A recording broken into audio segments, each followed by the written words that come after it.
This is Quint 4. I'm driving Quint 4 here. We're just pulling up. And at that point right there, my window's open. And the heat is so intense. It's burning my face. And guys are telling me to stop there. And I couldn't stop the rig there. I had to keep going. We've got crews actually on the opposite side of this alley, right at the very back of these houses, and so we're trying to do a dual attack from both sides just to try and knock as much of the fire down as we can and save some of those other houses on the far west side of the alley. Right now, all our guys are on the ground trying to protect exposures. We don't even have enough guys to start interior attack. Yeah, there it just flashed over. That room just flashed over and it just ignited. And it's almost like an explosion. It happened so fast.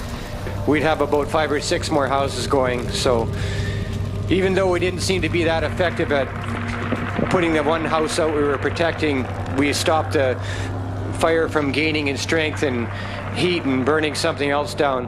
When I got here, there was I think someone told me 14 trucks and 70 firefighters all. You know, I mean, it was just a mess. There was hoses everywhere. There was water flooding down the street and, you know, flames shooting way up into the air. So, man, I got nothing but love for those guys. They did what they're trained to do, to be real-life heroes. This fire will go down in our records as undetermined.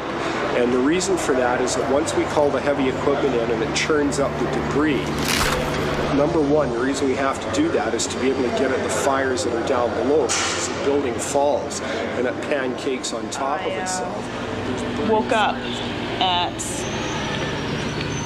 shortly after 2, and I heard some rustling, somebody walking on the gravel just outside of my window. And sorry, but I remember reflecting, they sound very busy. They sound like they're doing a lot of walking back there. It didn't sound like your regular pacing back and forth.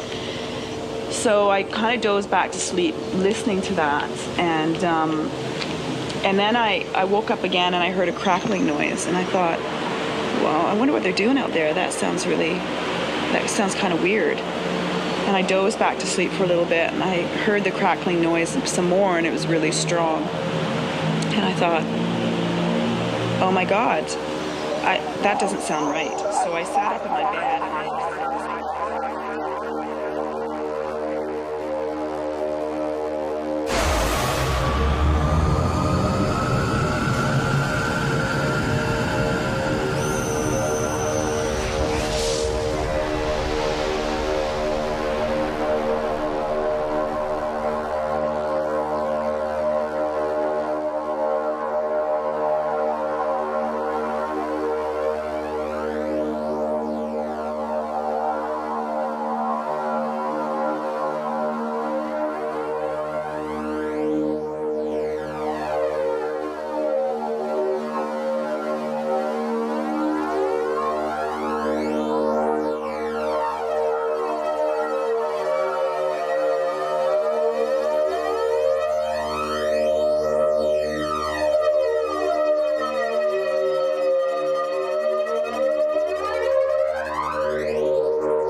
As my brother and I drove home from the ruins, I broke down in front of him.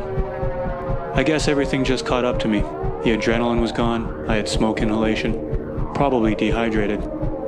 Now my brother and I have not been very open with one another in the past. But he stopped the car and put his hand on my shoulder. What now? With my hands covering my face, I said to him, I don't care about any of it. I almost died.